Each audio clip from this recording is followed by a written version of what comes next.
Reimagining Connection through Using Consent, a short guide to the revolution of consent culture, created by Corey French, 2016.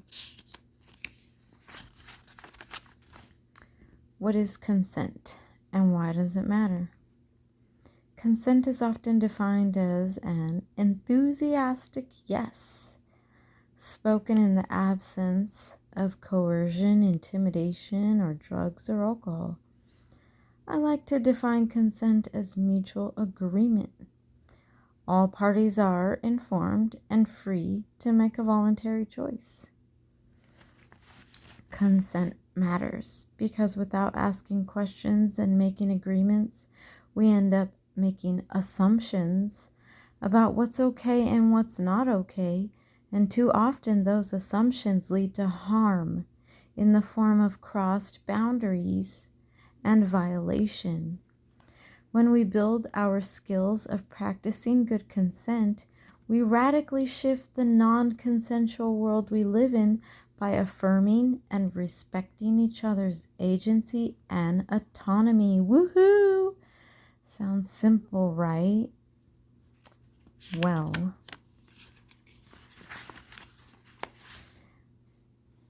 there's some things that make consent complex, like power. Power, the ability to influence. When unbalanced power dynamics exist, our ability to give and receive consent is compromised. It is tough to say no to someone who holds more power if I fear the consequence of that no. And if no is not available, yes is not valid. Power shows up between students and teachers and employees and bosses, but we also hold power when we have privilege attached to our social identities like white, male, middle class, cisgendered, citizenship, straight. With great power comes great responsibility.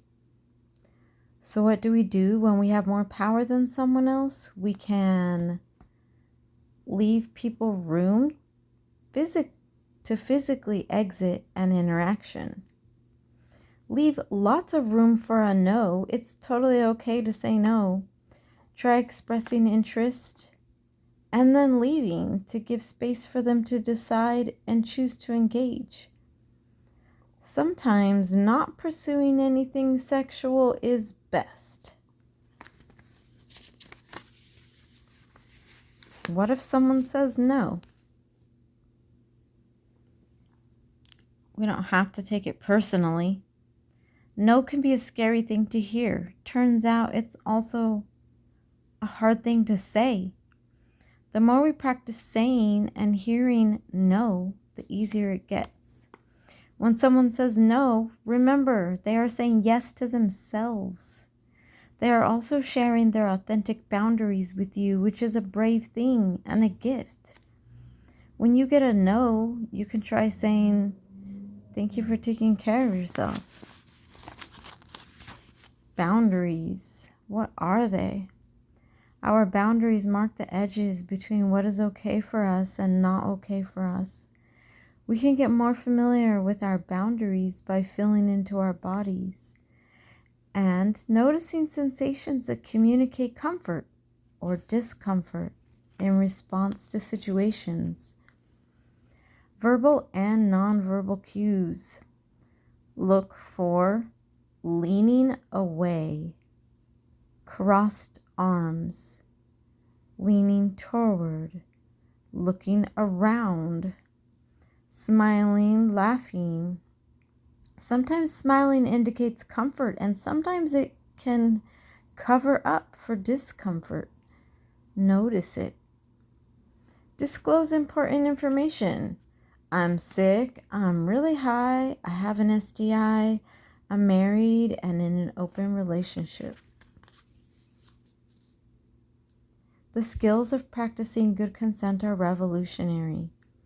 When we Recognize our power and minimize the effects. Ask rather than assume. Know our boundaries and communicate them. Receive a no gracefully. Remember that we can always change our minds. We create safe and mutually empowering connections.